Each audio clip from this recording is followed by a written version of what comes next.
수험생 여러분 안녕하십니까. 21년 국가직 7급 행정학 해설 강의를 시작하도록 하겠습니다. 잠시 시작하기 전에 총평을 좀 해보면 이번 이제 21년 국가직 7급 행정학은 이제 피셋이 국가직에 도입한 이후에 최초로 치러진 시험이죠. 1차 피셋이 이루어지고 2차 이제 전문 과목에서 최초로 이제 치러진 시험 문제입니다. 그래서 이번에 이제 이 문제를 좀 분석을 해 본다 그러면 기본적으로 우리가 25문제를 봤었잖아요. 근데 문제 난이도 자체는 예전에 이제 7급 수준과 비슷해요. 근데 기본적으로 보시면 이제 80점은 좀 맞게 해준 것 같아요. 기본적으로 이제 어느 정도 공부를 하신 분들, 여기서 제가 말한 어느 정도 공부를 하신 분들은 객관식 행정학을 어느 정도 공부하신 분이지 주관식을 의미하는 건 아닙니다. 객관식 행정을 어느 정도 공부하신 분들은 80점을 넘게 준 상태에서 인 것 같아요. 그러니까 이 사이가 뭐예요? 박스권인 것 같아요. 박스권. 그러니까 이 사이에 있으면 이제 행정학만 시험 봤다 그러면 이제 합격 불합격에 이제 어떤 박스권이 되는 거고 88점을 초과하게 되면 이제 합격이 뭐 안정권이다 이 정도로 이제 예측이 됩니다. 네.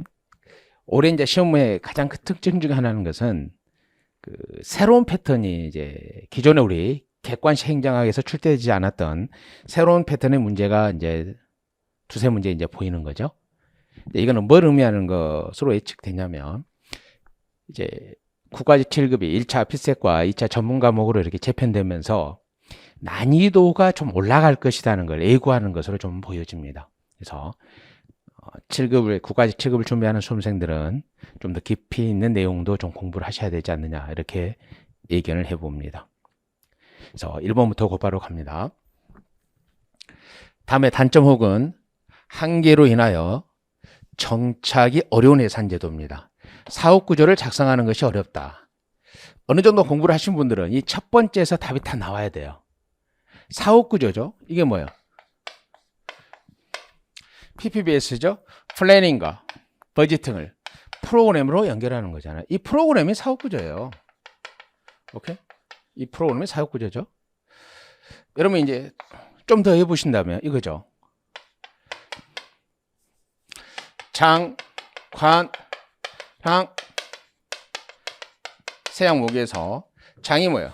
분야가 되는 거고 얘는 부분이 되는 거고 얘가 뭐예요? 프로그램이잖아요. 얘가 단위 사업이고 이 단위 사업의 문구를 프로그램이라고 그러는 거고 얘를 사업구조라고 그러는 거예요. 그것처럼 이 프로그램이죠. 플래닝과 버지팅을 프로그램으로 연결시키는데 이 사업구조를 뭐 작성하는 게 그렇게 쉽지 않죠. 두 번째, 그럼 여기서 놓쳤다 해보십시다. 그럼 요거잖아요. 직권이잖아요. PPBS가 전형적인 직권이죠. PPBS가 전형적인 직권입니다. 오케이? 행정부처 직원들이 복잡한 분석 기법을 이해하기 어렵죠. 이렇게 환산하는 작업 또는 비용 편익 분석이란 복잡한 이제 분석 기법을 이해하기 어렵다는 한계가 있습니다. 답은 당연히 뭐 공부 좀 하신 분들은 여기서 첫 번째 뭔다? PPBS라는 게 나와야 되고 그러지 않았으면 여기에서도 나왔어야 되죠. 그래서 답은 3번이 됩니다. 그 뭐 어려운 문제는 아니죠 지금. 2번 문제 봅니다. 준예산 제도에 대한 설명을 옳지 않은 겁니다. 예산안이 해계년도 개시일까지 국회에서 의결되지 못한 경우에 활용되는 거 맞죠? 예산이 불성립 때 사용하는 게 준예산이고 그럼 언제까지 예산이 성립되지 않으면 불성립이라 그러냐? 해계년도 개시일까지죠. 국회 의결을 필요로 한다. 답은 2번입니다. 준예산은 사전 의결에 외회가 됩니다. 3번 법률상 지출 의무를 이행하기 위한 경비는 집행할 수 있고 이미 예산으로 승인된 사업도 계속할 수 있는 거죠. 준예산은 집행 용도가 정해져 있죠. 헌법이나 법률에 의해서 설치된 기관이나 시설의 유지 운영비, 법률상 지출 의무, 그 다음에 이미 예산으로 승인된 사업의 계속이죠. 당연히 답은 몇 번요? 2번이 되는 겁니다. 뭐 이것도 2번 문제도 난이도 하에 속하는 거죠. 3번 우리나라 주민참여예산제도에 대한 설명을 옳지 않은 거죠. 주민이 참여할 수 있는 예산의 범위는 지방재정법에서 규정되어 있다. 이거 틀린 거죠. 좀 이따 좀 설명할게요. 지방자치단체장은 주민참여예산제도를 마련할 시행해야 할 법적 의무가 있죠. 이건 뭐 자주 나오는 기출문제 지문이고 모르는 사람이 없죠. 우리나라 지방재정법 제11조가 주민참여예산제도를 법적 의무로 규정하고 있습니다. 지방자치단 중 최초로 주민참여예산제도를 조례한 것은 조례로 제정한 것은 강조광역 19크죠. 뭐 얘도 다 알고 있는 거죠. 전 세계적으로 가장 최초는 브라질이죠. 그다음에 우리나라에서 뭐 한다? 강조광역시 북구청이 조례로서 최초로 도입합니다. 그다음에 지방의 예산 시민권 침해 논란이 있습니다. 이거 맞는 질문이거든요. 이것도 맞고 당연히 봅시다. 주민참여예산제도는 뭐냐면 관료 중심과 의회 중심의, 그러니까 집행부가, 그러니까 지방자치단체니까 집행기관이 예산을 편성하면 지방의회가 의결기관인 지방의회가 심의결하죠. 이 관료와 지방의회 중심의 예산의 한계를 극복하기 위해서 주민이 직접 예산 편성 과정에 참여하는 거죠. 네, 여러분들 중에 혹시라도 주민참여예산제도 예산 편성 과정에 참여하니까 뭐예요? 심의권의 침해는 논란이 있다. 그러면 안 되는 거예요. 왜? 대의민주주의의 원리인 집행기관의 장은 지자체장이죠. 의결관 지방의회니까 이 둘의 한계를 극복하기 위해서 직접 민족 요소로 주민이 직접 참여하는 거예요. 그래서 지방자치단체장이 주민참여예산제도를 시행해서 주민의 의견을 듣죠. 그것을 주민의 의견들을 그대로 뭐한다? 지방의회에 넘겨줘야죠. 어떻게? 참고하라고. 그래서 기존의 관료와 의회 중심의 예산제도의 한계를 극복하기 위해서 주민참여예산제도가 나왔기 때문에 집행부의 예산 편성권이나 지방의 예산 심의권에 뭐한다? 제한 가는 거죠. 그러니까 긍정적인 의미로는 뭐한다? 주민이 참여하는 거고, 긍정적인 의미로는 이들의 심의권이 침해될 수도 있다. 이렇게 표현하는 겁니다. 답은 1번인데 우리나라 지방재정법은 지방에서 주민이 참여할 수 있는 예산의 범위를 규정하고 있는 거 아니에요. 지방재정법은 뭐만 하고 있냐면 지방의 의결사항은 제한한다. 이거밖에 없어요. 그러니까 지방의 의결사항을 주민참여예산제도에 뭐한다? 할 수 없다는 거지. 주민 참여할 수 있는 예산의 범위를 국가재정법에서 규정하고 있는 그런 건 전혀 없거든요. 그래서 3번의 답은 1번입니다. 3번의 답은 당연히 1번이 돼야 되는 겁니다. 오케이? 뭐 일부 지방자치는 조례로 정하는 경우도 있습니다만은 지방재정법이 예산의 범위, 주민이 참여할 수 있는 예산의 범위를 규정하고 있지는 않습니다. 오케이? 네, 1번이 답인데 혹시라도 1번을 좀 여러분들이 어렵게 생각했다 할지라도 2, 3, 4가 틀렸으니까 당연히 1번도 가야 되거든요. 2, 3, 4가 틀렸기 때문에 당연히 1번이 되는데 우리 수험생 중에서 혹시라도 주민참여예산 예산 편성이니까 심의권은 침해됐다 그럼 틀렸다 이렇게 생각하는 사람이 혹시라도 있을 수 있겠어요. 네, 그건 아니죠. 의회와 관료 중심의 지방예산제도의 한계를 극복해서 주민이 직접 참여했기 때문에 두 군데 다 제한하는 거죠. 그래서 침해할 논란도 있습니다. 4번 갑시다. 거래비용 이론에 대한 설명을 옳지 않은 겁니다. 기회주의적 행동을 제어하는 데에는 시장이 계층제보다 효율적인 수단이다. 아니죠. 이건 말이 안 되는 거죠. 기회주의적 행동이 뭐예요? 도덕적 해이 같은 거잖아요. 도덕적 해이는 계층제 조직이 아니라 시장에서 일어날 확률이 훨씬 크죠. 시장에서 일어날 확률이 훨씬 큽니다. 그래서 답은 1번이고 2번. 거래비용은 탐색비용. 뭘로 대표된다? 사전적 거래비용으로 대표되는 탐색비용과 이행 및 감시비용. 이게 이제 사후적 거래비용이죠. 거래비용에는 사전적 거래비용, 사후적 거래비용이 다 포함됩니다. 시장의 자발적 교환행위에 발생하는, 봐봐요. 거래비용이, 항상 비용 나오면 이렇게 쓰라 그랬죠? 거래비용이 조정비용보다 크잖아요. 거래비용이 조정비용보다 커요. 맞죠? 그러면 뭐예요? 비용은 항상 정은적으로 움직인단 말이에요. 그러니까 조직을 만드는 거예요. 민영화하는 게 아니라. 거래비용이 더 크니까 조정비용이 더 적죠? 그러니까 내부 조직을 만드는 겁니다. 그래서 거래비용이 계층제 조정비용만 크면 내부와, 즉 아웃소싱, 외부, 민영화를 하는 게 아니라 정부가 조직을 만들어서 업무를 처리하게 되는 거죠. 4번. 거래비용 이론은 조직이 생겨나고 일정한 구조를 가지는 이유를 조직 경제학적 판별하는 방법입니다. 이렇게 조직 경제학 이론의 거래비용 이론이죠. 비용이 적은 대로 가는 겁니다. 비용이 적은 대로. 5번 갑시다.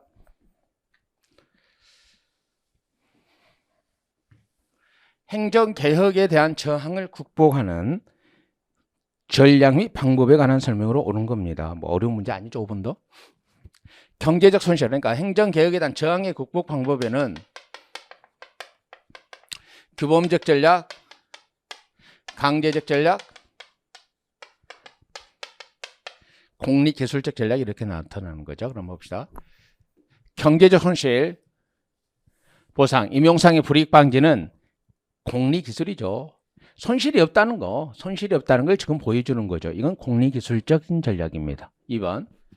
개혁 지도자 10만 개선 의사 전달과 참여 원활화 사명과 고치는 뭐 이게 이제 2번이 전형적인 규범적 전략이고 3번 교육훈련과 자기개발 기회 제공은 규범적 사회적 전략. 답은 3번이죠. 옳은 건 3번이고 개혁 시기를 집권초로 할 것인가 집권말로 할 것인가 이런 개혁 시기 조정은 공리기술적인 전략입니다. 그래서 5번의 답은 3번이 됩니다. 5번의 답은 3번이 되는 거죠.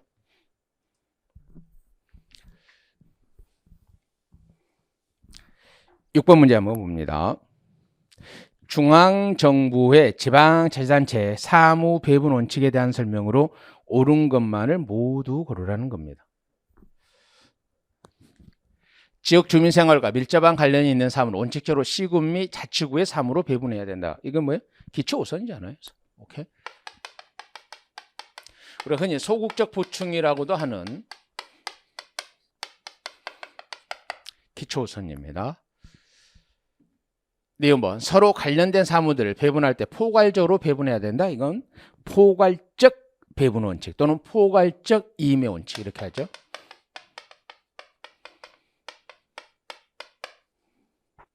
네, 2번. 시군 자치구가 처리하기 어려운 사무는 국가 사무보다는 시도에 우선 배분해야 된다. 맞죠? 시군 자치구가 처리하기 어려워요. 그러면 광역이 하고 그것도 안 되면 국가가 하는 거죠. 그래서 디귿번은 당연히 뭐한다?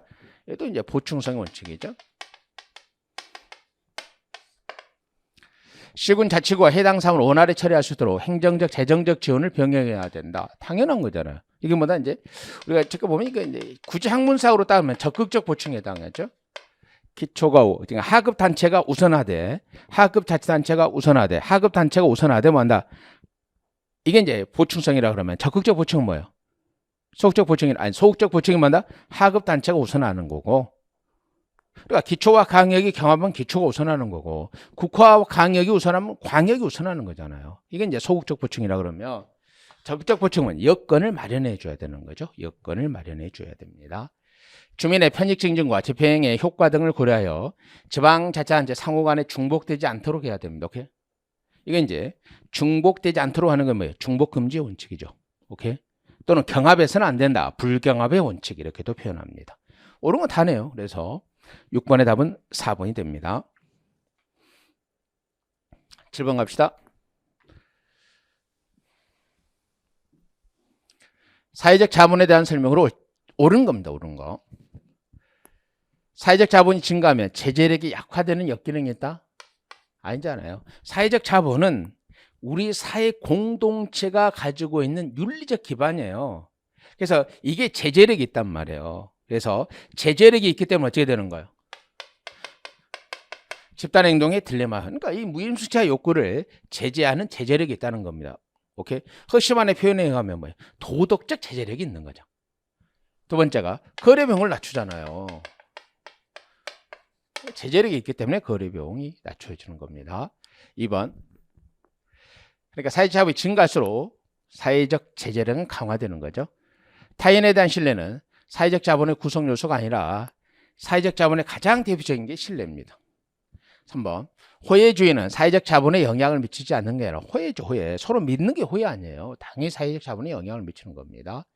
사회적 자본은 거래비용을 감소시키는 순기능이 있다. 그래서 옳은 것은 4번밖에 없습니다. 사회적 자본은 집단행동의 딜레마도 극복하고 사회적 자본은 거래비용을 낮추는 순기능이 있습니다. 8번 문제 한번 봅시다.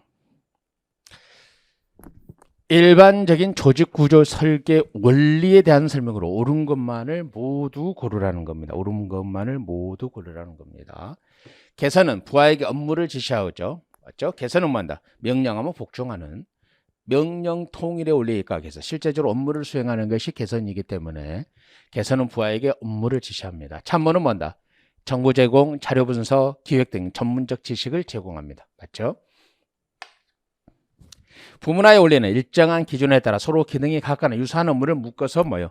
하는 거죠. 이게 뭐예요? 기능 부서와 부문화의 원리죠.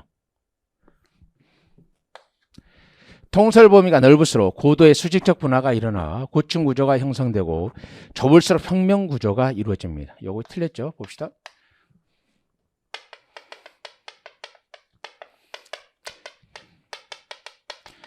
한 사람의 공무원이 효과적으로 통솔할 수 있는 게 통솔 범위죠. 근데 이 통솔 범위는 한계가 있는 거 아니에요. 통솔 범위 한계를 극복하기 위해서 나온 게 뭐예요? 계층제란 말이에요. 그래서 이 통솔 범위와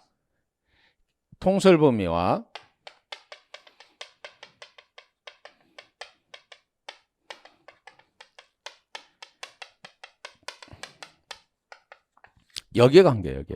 통솔 범위와 계층의 수는 역의 관계가 성립하는 겁니다. 그 말은 계층의 수가 많을수록 통솔 범위는 좁은 거예요. 해볼까요? 100명의 구성원이 있는데 한 명도 없어요. 계층이 하나도 없으면 100명을 통솔해야 되잖아요. 계층이 99개면 한 명을 통솔하는 거잖아요. 오케이? 그래서 그러면 봅시다. 통솔 범위가 넓다는 것은 뭐예요? 저층 구조를 해야죠. 계층의 수가 없는 저층 구조. 그래서 통솔 범위가 넓을수록 만다 저층 구조가 형성되는 거죠. 그건 나머지는 반대고. 그래서 이것이 틀린 겁니다. 리얼. 명령 통일의 원리는 부하가 한 사람의 상관으로부터만 명령을 받게 하고 한 사람에게만 보고하는 거니까 맞죠? 그래서 디귿만 틀린 겁니다. 디귿만 틀렸기 때문에 답은 2번이죠. 기억, 니은, 리을입니다. 봅시다.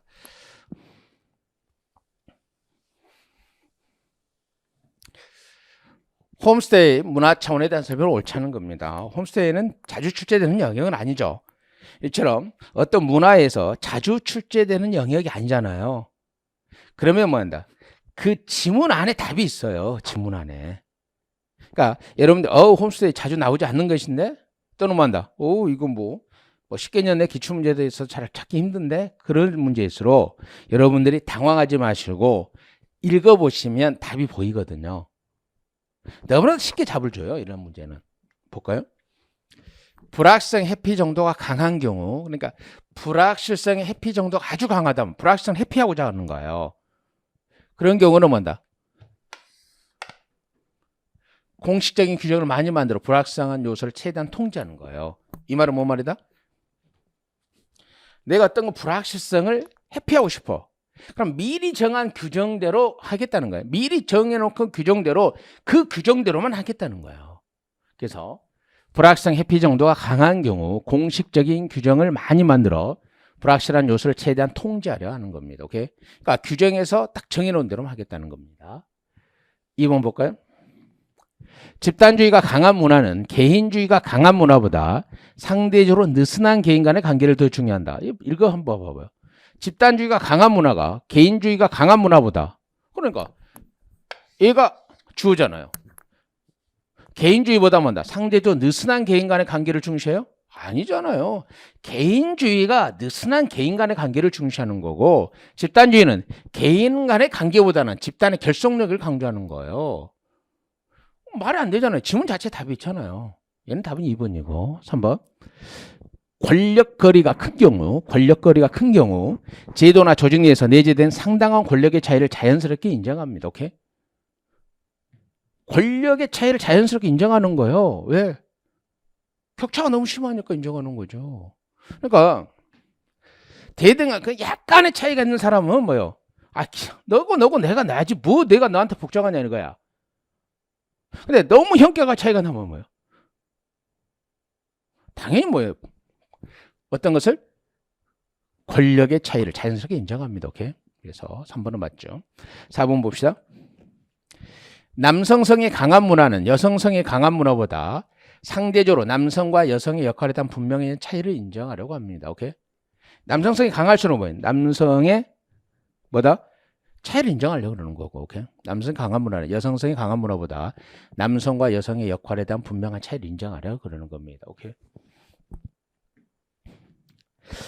좀 뒤에 있는 문제도 한 번 더 풀어보면 여러분이 알겠지만 이번은 국가직 7급 시험 문제는 남성성, 여성성이 두 번에 걸쳐서 나왔죠. 두 번에 걸쳐서 나왔습니다.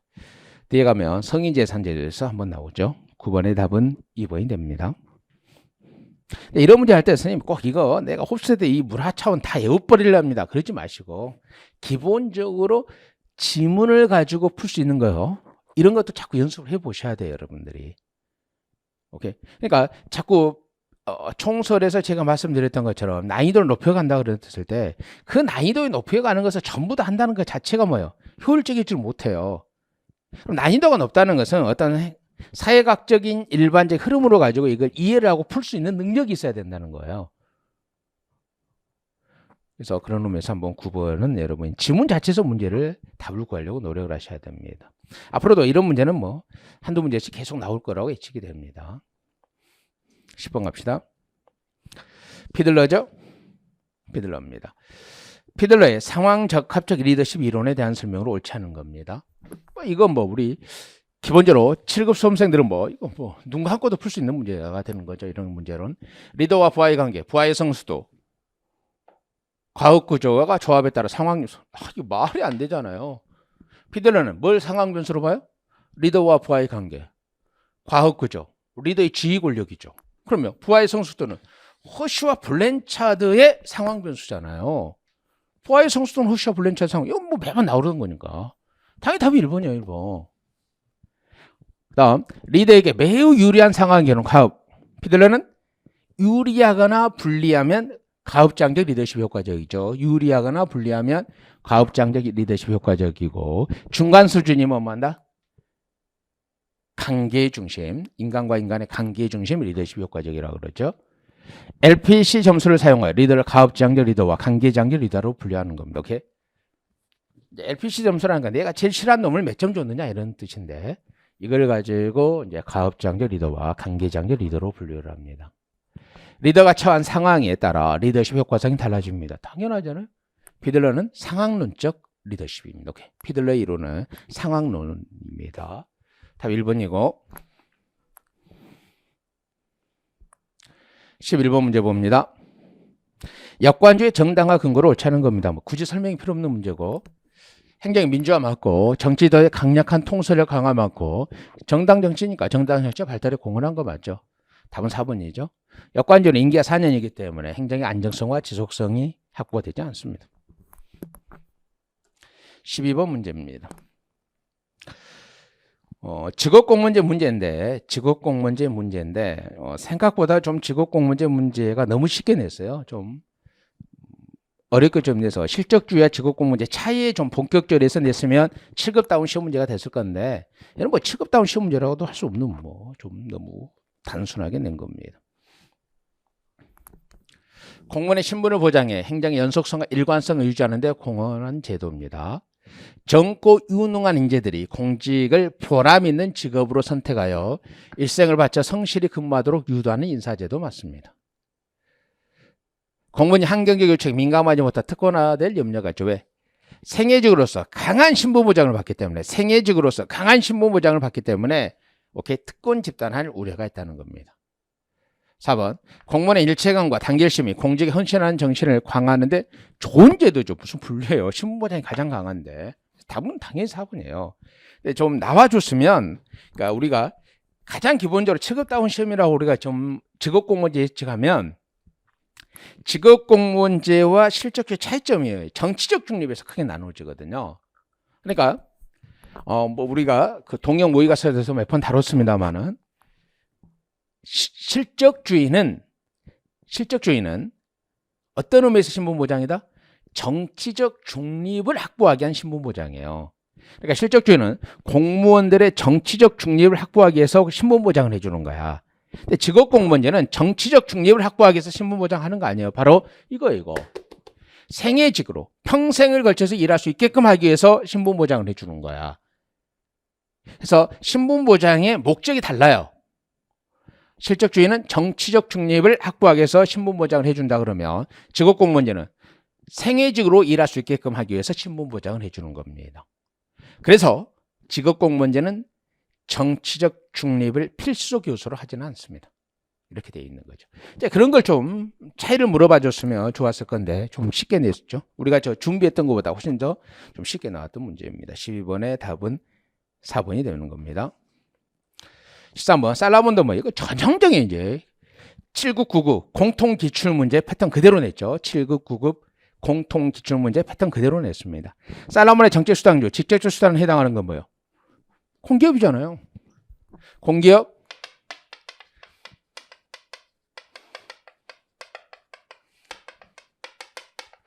뭐 직접 대출까지 좀 보시면 더 좋지만 뭐 직접 대출까지는 못 외우더라도 이 세 개는 반드시 외우시는 게 좋죠.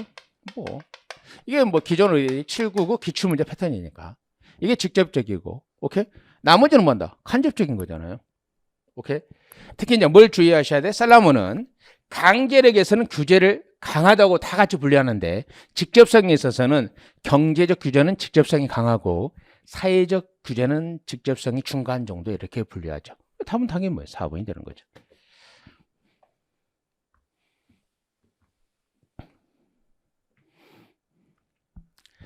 14번 문제 봅니다. 정책평가의 일반적인 특성이죠. 정책평가의 일반적 절차를 순서대로 바르게 나열한 겁니다. 항상 이제 하는 거죠. 항상 제일 먼저가 목표 확인이잖아요. 목표 확인이에요. 제일 먼저가 목표 확인. 그 다음에 제일 끝에가 뭐예요? 제일 끝에가 결과를 제시해야 될 거 아니에요. 그러니까 답은 이제 3, 4번 중에 하나죠.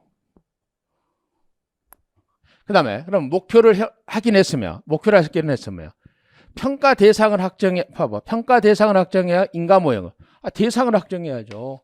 평가 대상을 뭘 평가할 것인가를 해야지. 그 대상에 따라서 만다 인가 모형을 설정하는 거고 그 모형에 따라 자료를 수집하는 거죠. 당연히 뭐 3번이요. 뭐. 그래서 14번의 답은 3번이고 14번 문제 봅니다.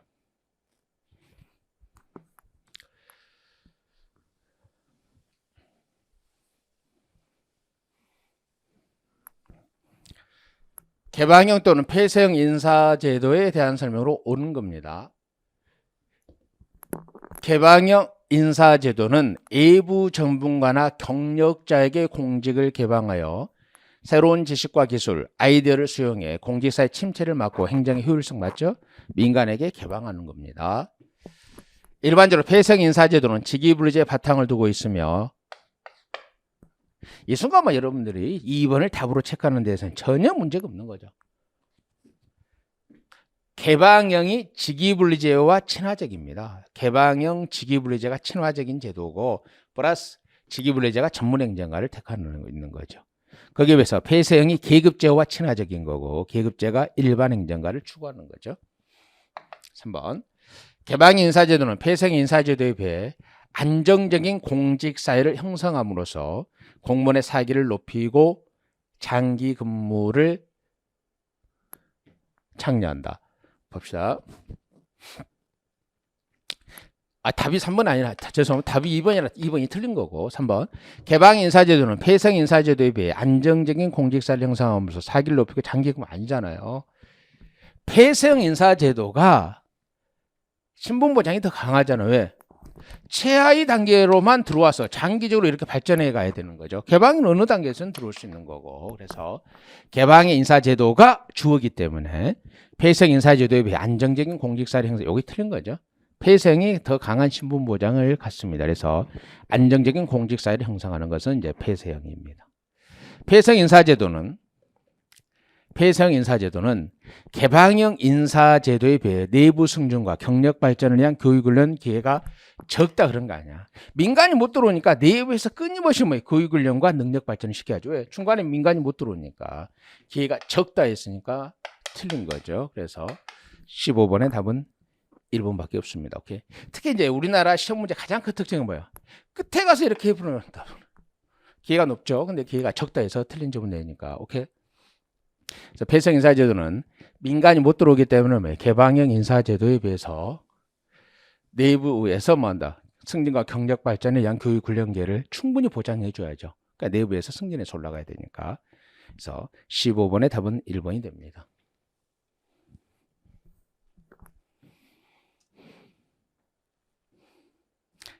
16번입니다. 다양성 관리에 대한 설명으로 옳지 않은 겁니다. 다양성 관리에 대한 설명으로 옳지 않은 겁니다. 오늘날 개인의 성격, 가치관의 차이와 같은 내면적 다양성의 중요성이 커지고 있다. 맞잖아요. 획일화된 인간이 아니라 요즘은 다양한 인간을 전제로 하니까. 다양성 관리란 내적, 외적 차이를 가진 다양한 조직 구성을 공평하고 효율적으로 활용하게 한 체계적인 인적 자원 관리 과정입니다. 균형 인사 정책이 뭐야? 대표 관리제죠. 대표 관리제. 오케이. 대표 관리제를 미국에서는 적극적 조치 정책이라고 그러고 우리나라에서는 균형 인사 정책이라고 그럽니다. 1과 3의 균형이죠. 오케이. 균형 인사 정책 1과 3의 균형 정책은 다양성 관리 방안으로 볼 수 없다가 아니라 이게 가장 대표적인 다양성 관리예요. 왜?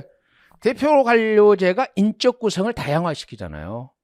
대표 관리제가 인적 구성을 다양화시키기 때문에 그럽니다. 4번 대표 관리제를 통한 조직 내 다양성 증대는 실적적 충돌될 가능성도 있죠. 맞죠? 대표 관리제는 집단별로 다양하게 충원하기 때문에 능력 이주의 실적주의와 충돌하는 거죠. 그래서 16번의 답은 3번입니다. 오케이. 16번의 답은 3번입니다. 이 다양성 관리는 개인별 맞춤형 관리 또는 일과 조화, 대표 관리제 이렇게 구성되어 있는 거예요. 그러니까 개인별 맞춤형 관리, 일과 여기 있죠. 이게 대표 관리제 1과 3의 균형, 그 다음에 당연히 뭐가 하나 더 들어가야 돼? 맞춤형 관리 전략이죠. 개인별 맞춤형 관리 전략. 오케이. 균형 인사 정책인 대표 관리제의 3과 1과 3의 균형, 개인별 맞춤형 인사 관리가 다양성 관리의 대표적인 것들입니다. 답은 3번입니다. 17번 문제를 한번 봅시다.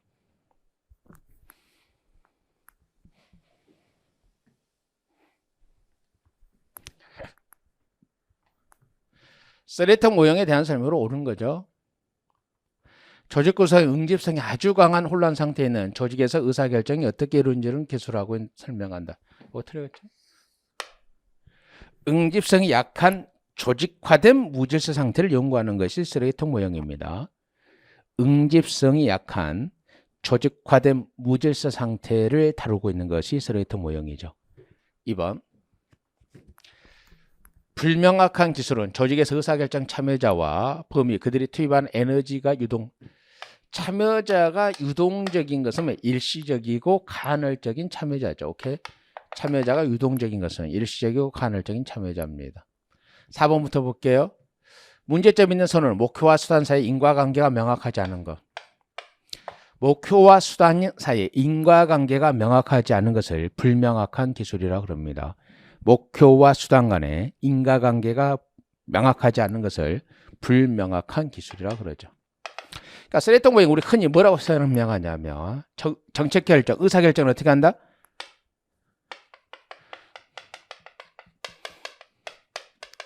짐 빼기 날치기라고 그러잖아. 특히 이제 실제로 우리 799 시험 문제, 특히 7급 시험 문제, 짐 빼기와 날치기 이렇게 표현하죠. 날치기 표현하는데 이게 이제 영어로 이거거든요. 영어로 이것을 뭐라 그래? 그러니까 결정이니까 choice by flight. 플라이트를 뭐라 그래? 영어로. 이것을 짐 빼기 결정해요. 유사한 업무가, 연관된 업무가 날아갈 때까지 기다렸다 결정하는 거. 이게 이제 짐 빼기 결정이고, 날치기가 뭐야? 얘를 날치기란 말이야, 얘가. 오케이? 이렇게 돼 있는데, 이제, 여러분들 중에 좀 당황했었던 분들 중에서 시험 보면서 뭐요? 일반적으로 7급에서 출제될 때는 짐 빼기 결정 날치기라고 그러는데, 이걸 그냥 끼워 넣기, 미뤄두기 이렇게 내버리니까, 오케이? 영어 단어를 보면서 좀 해석을 했어야 되는 문제가 생긴 거죠. 자, 그거 얘는 뭐 별로 없죠. 다 틀렸으니까 뭐 답은 당연히 3번이고 짐 빼기 날치기 결정을 하는 겁니다. 18번의 문제를 봅니다. 18번의 문제를 봅니다.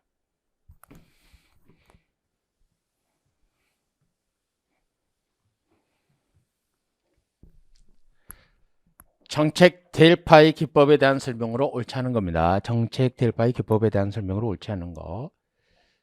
그러니까 델파이하고 정책 델파이를 지금 비교할 수 있느냐의 문제예요. 델파이와 정책 델파이를 비교할 수 있느냐.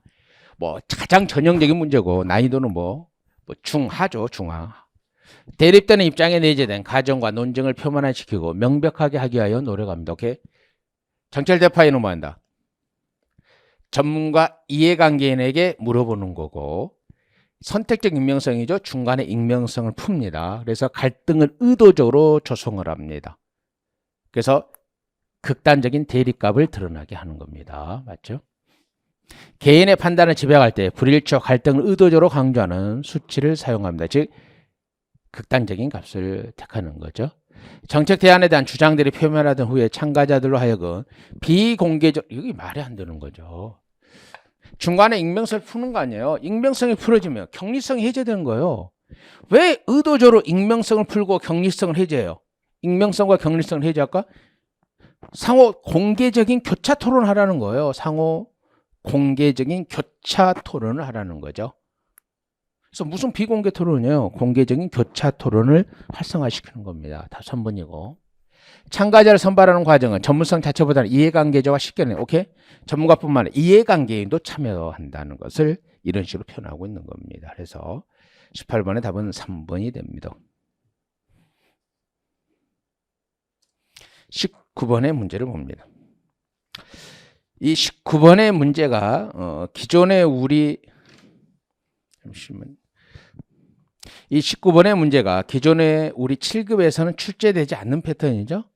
7급에서는 주로 이제 3종 오류 위주로 출제가 됐었는데 그리고 1종 오류, 2종 오류는 뭐예요? 9급에서 출제가 됐었죠. 1종 오류, 2종 오류는 9급에서 출제가 됐었고 지금 주로 3종 오류 출제됐었는데 뭐는 거예요? 이게 통계적 용어로 내버린 거예요. 이런 거 이제 처음이죠. 통계적 용어로 내은 거예요. 처음이었기 때문에 이 19번이 전혀 이제 우리가 새로운 문제 또는 전혀 새롭지는 않는데 출제하는 뭐 형식을 바꿔본 문제죠.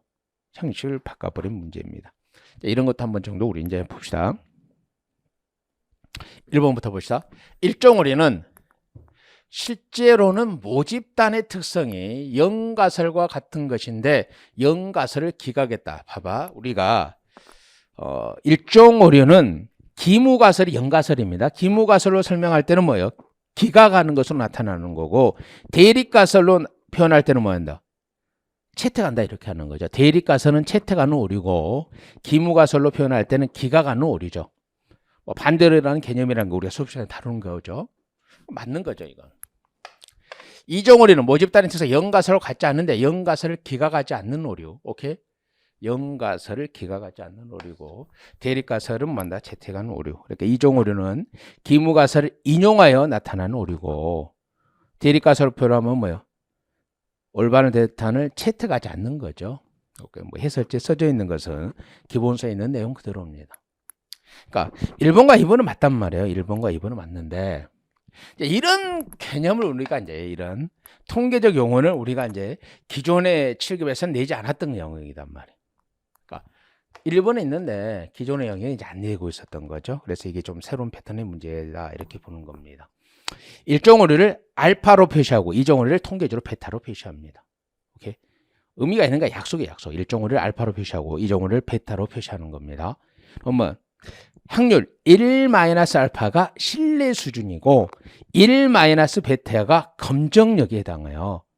근데 반대로 돼 있죠. 1-알파가 신뢰 수준이고 1-베타가 검정력인데 이게 반대로 돼서 답은 4번이거든요. 해설지에 신뢰 수준을 써놨죠. 통계치를 믿을 수 있는 신뢰 구간을 신뢰 수준이라고 그러고 검정력은 뭔다? 기무가설을 기각시킬 확률이에요. 그럼 여러분들이 일단 뭐 1종 오류, 2종 오류는 뭐 기본서에 있는 내용이고 이거 기존 우리가 다뤘던 패턴 그대로인데 이건 이제 그냥 외우시면 돼. 약속이니까 1종 오류를 알파, 2종 오류를 베타. 오케이?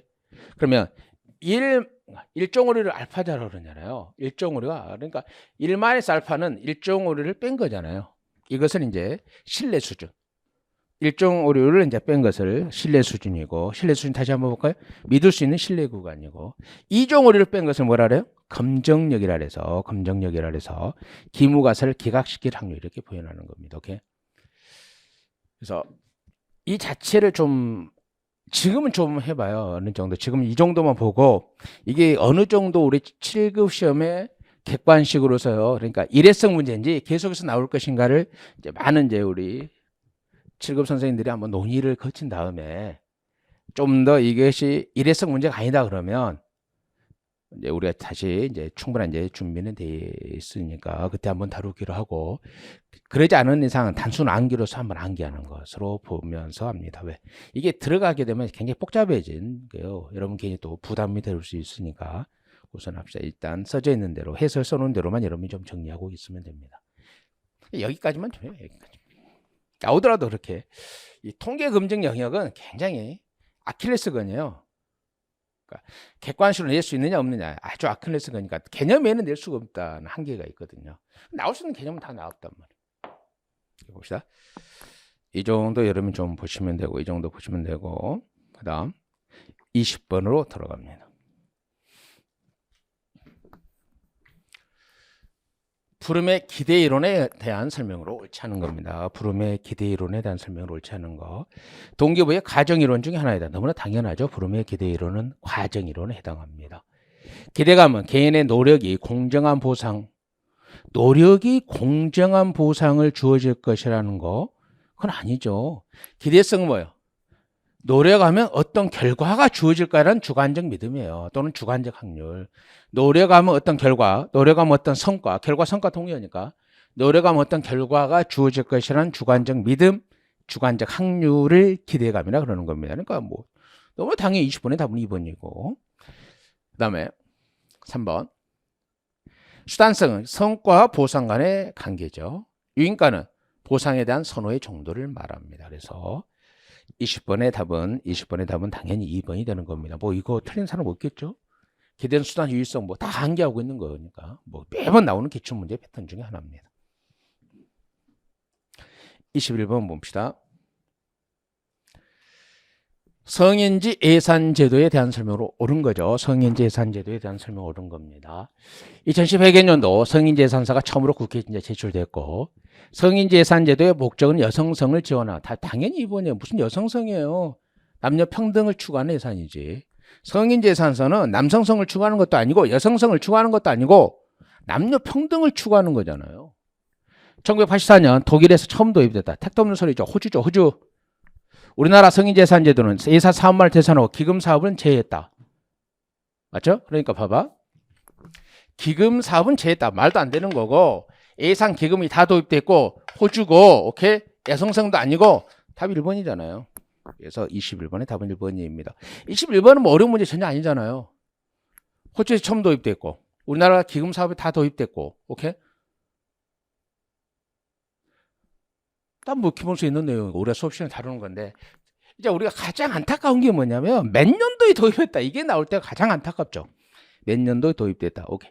우리가 모든 제도마다 몇 년도에 도입됐다. 이걸 암기할 수도 없는 거고. 그래서 이제 제가 이런 문제를 판단하는 거죠. 저는 학원 강사고 출제하신 분들은 아니니까. 근데 제발 연도 가지고 답을 안 냈으면 좋겠어요. 연도 가지고. 뭐 기계처럼 암기하는 것도 아니고 연도. 이제 그러죠. 그래서 뭐 다른 게 다 틀렸기 때문에 당연히 답은 1번도 가야 됩니다. 다른 게 뭐 대놓고 틀렸잖아요. 대놓고 다 틀렸다. 대놓고 틀렸다 지문 줬으니까 답은 1번도 가는 겁니다. 그래서 2010 회계연도에 도입됩니다. 22번이 오츠의 분권화 정리입니다. 우리가 국가직 7급 통역 모의고사에서도 이 문제 풀었어요. 그러니까 뭐 오째 분권화 정리는 지금 대한민국 객관 시험에 최초로 나왔죠. 근데 우리는 뭐 기본서에서도 다뤘고 또 동역 모의고사도 다뤘기 때문에 뭐 여러분 다 뭐 풀 수 있어야 되죠. 오째 분권화 정리가 성립하기 위한 조건에 대한 설명으로 오는 것만. 그러니까 분권화 정리나 오째 분권화 정리, 티브 가서나 전부 다 지방자치가 효율적이라는 거예요. 지방자치가 더 효율적인데 둘 다 뭐다 중앙정부의 공공재 공급 비용이 지방재 공공재 공급 비용보다 더 적게 든다. 이건 무조건 안 되는 거죠. 오째 분권화 정리나 티브 가서나 규모의 경제가 없어야 돼요. 그러니까 대량 생산하든 소규모로 생산하든 하나를 생산하는 평균 비용이 똑같아야 돼요. 규모의 경제가 없어야지 성립되잖아요. A 부 효과가 없어야 되잖아요. 오케이? 왜? 외부 효과가 있으면 공짜로 써불지 지방정부가 공급 안 하잖아요. 옆 지방정부하고 공짜 써보니까. 지방정부 해당 지역에 파레토 효율적 공공재를 공급한다. 오케이? 맞잖아.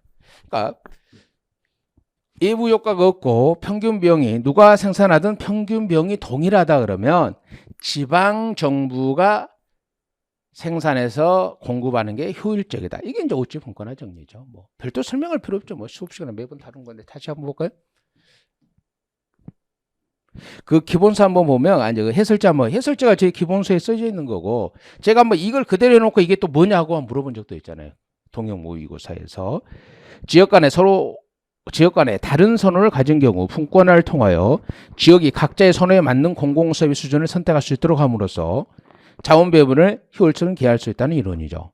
동일한 비용이 든다면 중앙정부 모든 지역을 획일적으로 공급하는 것보다 맞잖아요. 동일한 비용이 든다. 규모의 경제가 없다면 지방정부와 지방의 사정을 감안해 주민의 손을 더욱 잘 반영할 수 있는 주체에 의한 공급이 더 효율적이라는 겁니다. 이게 이제 오체 분권화 정리고 그 밑에 이제 조화의 원리가 있죠.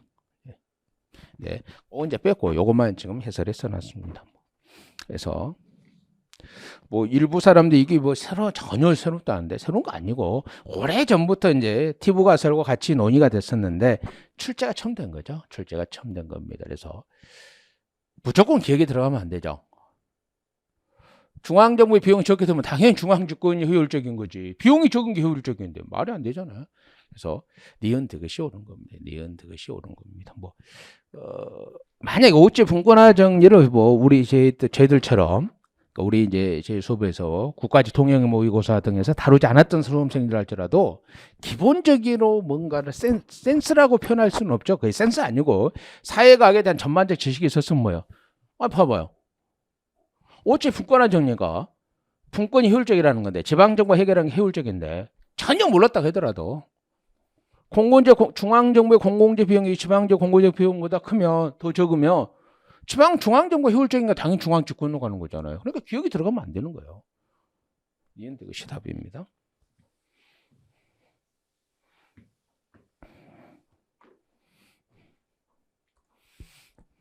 3번 예산의 이용과 전용에 대한 설명으로 옳은 겁니다. 예산의 이용과 전용에 대한 설명으로 옳은 거죠.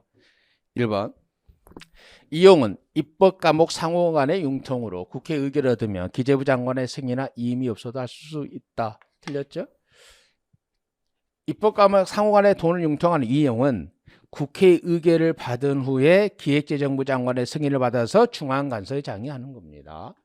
기관 간의 이용도 되죠. 그러니까 우리나라는 소관, 장관항, 세양목이 이렇게 돼 있잖아요. 우리나라는 소관, 장관항, 세양목. 그러니까 기관 간의 이용도 이용입니다. 오케이. 소관 그다음에 장관항, 세양목이니까. 세출 예산의 한간 전용은 국회 의결 없이 기획재정부 장관의 승인을 얻어서 할 수 있다. 항은 이용이에요, 전용이에요? 이용이잖아요. 세양목이 전용이니까 말이 안 되잖아요.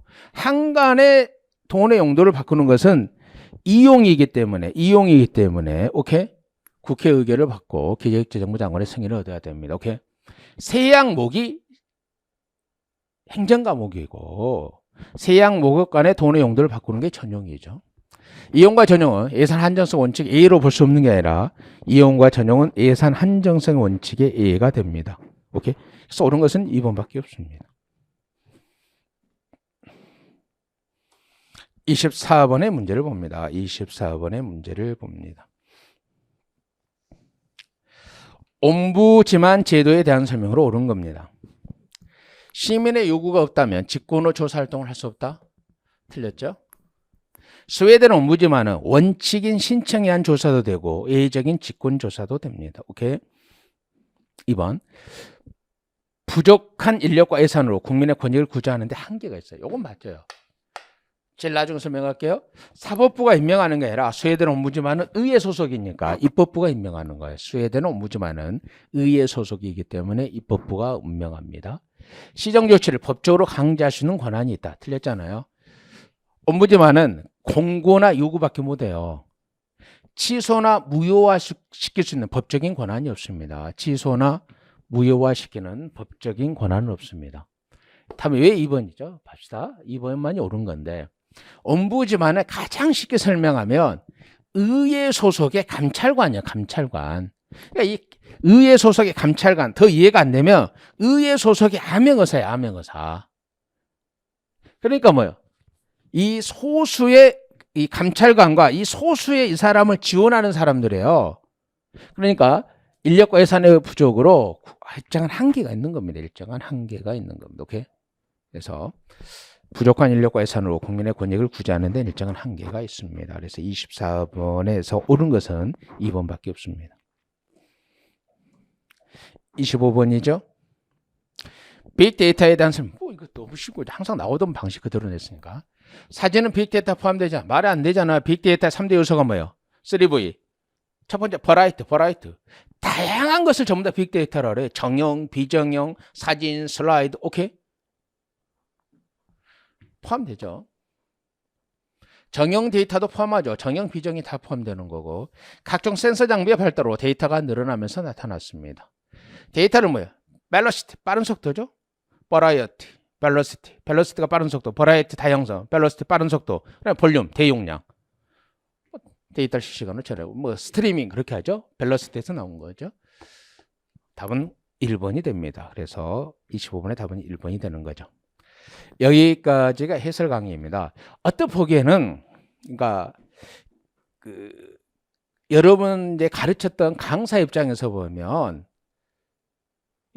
96점을 맞아줘야 되거든요. 92, 96점은 다 맞아줬어야 되는 건데 또 수험생의 입장에서 보면은 이런 거 풀 때 좀 이렇게 오해를 해서 또는 착각을 해서 틀릴 수 있겠구나. 그래서 기본적으로 본다 그러면 아까 말했던 어떤 80에서 88 이 박스권이고 그러니까 80에서 88이 박스권이면 84.2로는 뭐 한다?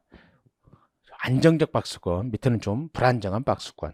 뭐 90, 88 초과가 되면 뭐 행정학만 시험 봤다면 뭐 합격이라고 보셔야죠. 안전한 합격이라고 보시면 될 겁니다. 근데 이제 다른 과목도 있고 그러니까 한 번 정도 보시고 뭐 예를 들어서 5째 분권화 정리를 해설 강의에서 습득할 수 있는 정도는 아니에요. 그러니까 티브 가설과 5째 분권화 정리를 동시에 이렇게 설명하는 거죠. 그러니까 기본적으로 제 기본서 같은 경우는 티브 가설과 5째 분권화 정리를 딱 비교해서 같이 배열되어 있어요.